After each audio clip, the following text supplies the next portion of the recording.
All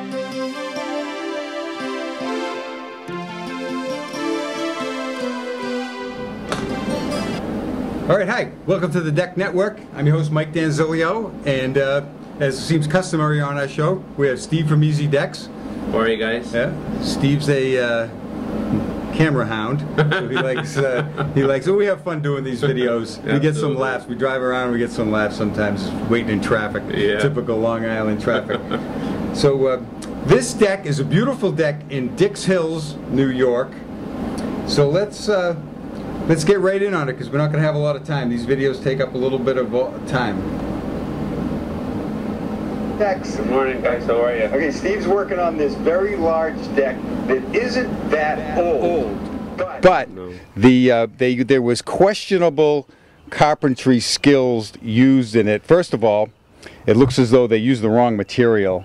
I mean, this is a product that will remain nameless. But if we look at down here, the stuff seemed as though it contracted quite a bit. It puffed up on this area right here. It looks like it's broken through right in here. And anything to add about this decking, Steve? Well, the deck doesn't seem to be too old. It's probably about 7 to 10 years old. Correctly. All right, we have a perfect example of what not to do with railings here. You'll see designs of railings on the outside of the deck, but you don't want to do it like that. You can make it strong, but I'm sure that when this deck was built, these rails were somewhat strong, but they don't look very strong right now. And you can just wiggle these off, and that's less than 300 pounds that I just put into that. So yeah. And he's been going to the gym. Yeah, we always know that when decks fail, people get hurt. Right. But when guardrails fail, people get killed. Yeah. So that's the, we really have to always be very careful about the way that we put railings together. Believe it or not, the rails are probably the most accident caused in decks is failing of rails, because people just don't really build them right, and they skimp on the rails, and that's what happens. It just falls apart. These had notched 4x4s, and if you have notched a 4x4 and it has a cut in it, it's less strong than a 2x4.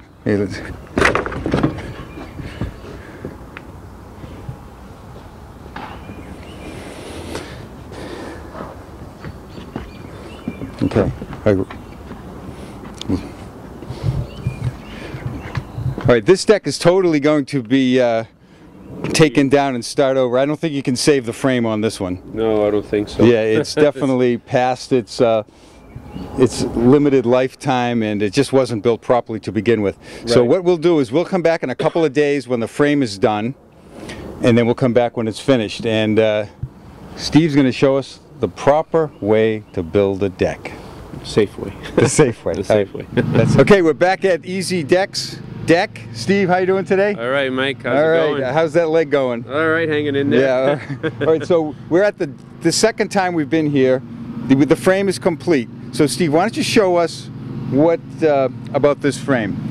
Oh, this frame, again, it's a freestanding deck. Like I said, I usually like to build them freestanding. So we didn't attach it to the house. So we put in our footings as we always do, 3 feet deep, 12 inches round. And then we have our girder, which also works as our, I guess you would say, ledger board as well, where our joist connects to our main girder, and then from there we're able to. Okay, what's different about this deck is that we're putting the decking perpendicular to the house. So of course it requires a slightly different framing pattern. And it works well, especially when you're going over 20 feet in length and you don't want to use any feature boards, and you want all your decking to go without any breaks in it at all. But it requires extra footings, and of course Steve isn't afraid to put extra footings in, because he of course likes a super strong deck. And you can see that we're going down the line here. He's going to have a picture frame going across. You're going to put a single or a double on that? Double on there. A double picture frame, because that's going to look nice with the railings. He's setting it up here for stairs, and of course he'll have his stringer straps. The posts are nice and sturdy. What deck? Tell us about the decking that the customer chose on this deck. The decking is from Timbertech. It's their XLM series. It's color Walnut Grove. It's a beautiful deck board. It looks as almost like a stained teak. I'm sorry, Ipe deck. Ipe is an ironwood. You're gonna be paying probably about 25–30% more for Ipe, and then you're gonna have to worry about staining it every year if you want to keep this color. With this product, this is gonna look great for years to come. Yeah, real pretty decking. I have this at one of the decks at my showroom. Actually, it's right outside the Deck Network studio, and it just looks great. We get a lot of great feedback from it. Higher decks, but we always try to make them strong because regardless, because wood is going. It may be strong enough when it's new, but with the temperatures and shrinkage, drying out of the wood over time, the product does become weaker. So overbuilding it to begin with is not a bad thing to do. Never is. Okay. All right, we're going to look at the gun that shoots these conceal lock clips from, well, they're made by Tiger Claw for Timbertech, and they work really nice, but you have to be careful and do it correctly. Sometimes if you don't push it underneath, if you try to go too fast with it, these deck boards tend to squeak. So as long as you get it in correctly, it's going to work. So Robin, why don't you show us how this works and how fast these actually go in. You got the clip? Yeah, you just put it in easily. You really got to be careful on how you put this underneath, but I'm sure he does so much of it that he can fly with it. You put it in, clip it under, push it down. So the bottom edge of the gun is on the frame. And then all you have to do is like push it and shoot it. Okay, and that's all it takes. So they work pretty well once you get good at it. As you can see. You can see you go pretty quick with that. And it kicks it in a little bit also. And as usual, you always want to, every 5 or 10 feet, or you want to put a chalk line down or come down and give it a nice sight line to make sure that your deck boards are straight. All right. Okay, hi, we're at a deck by Steve from Easy Decks, and this is a beautiful deck here in Walnut Grove with the white Radiance rail, and some of the treatments on this deck are absolutely perfect. Steve, why don't you take the microphone and show some of the little things that we have here. Sure. First off, we have our staircase entering the deck. It's a flared out staircase. What we did, we picture framed it to give it a nice look. Again, it's a nice deck, so you want your stairs to look as good as your deck does.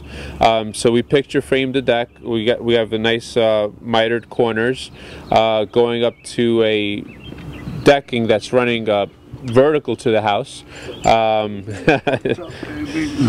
Hey boy. And he was my helper throughout the day. And what we have is a double picture frame border with the decking running vertical to the house. And what that does is that allows us, as we're walking to the staircase, it kind of helps us define that the steps are here. So it's a safety feature as well as a nice look. Then we have our white Radiance rails with our white trim. The trim is from Trex, also a well-known company.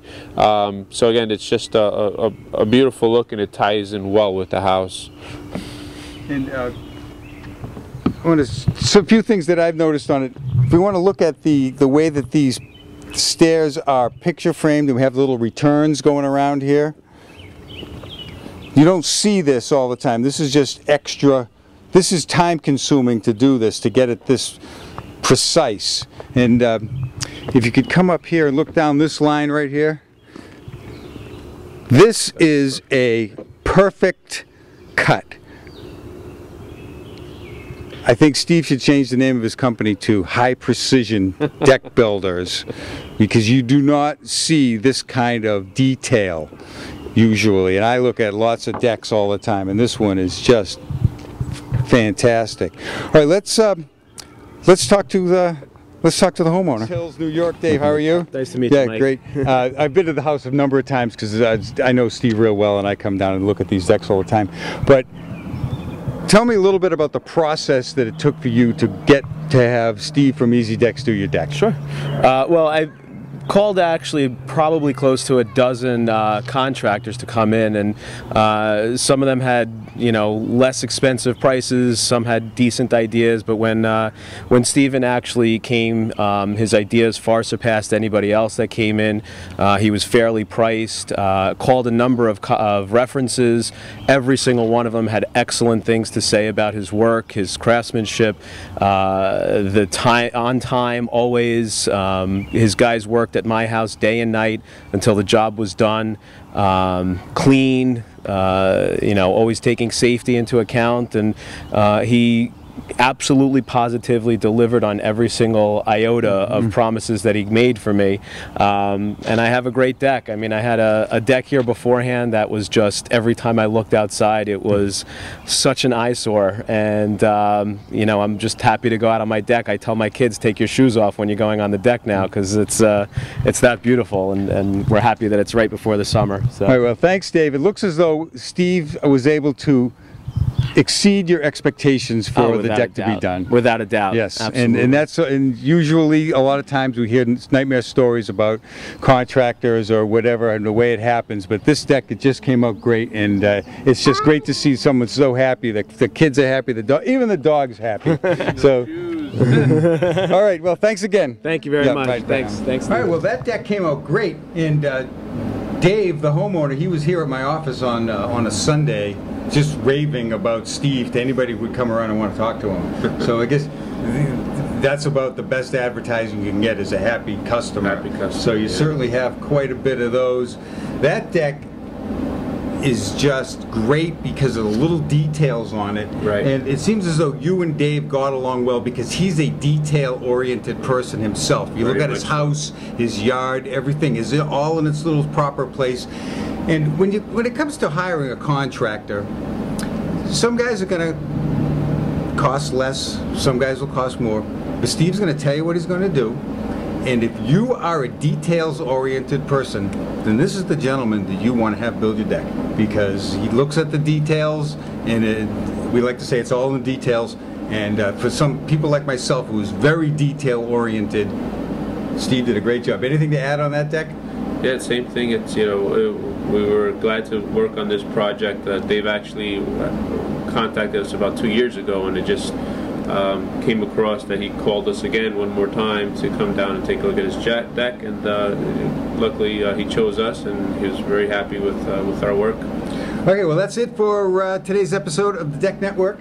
As usual, you can find us on decknetwork.com, but we'll have plenty more. We're in the height of the deck season right now, so we're going around doing as many videos as I can in the time that I have, and we have a lot of fun doing it. So very good. Happy decking. Bye now.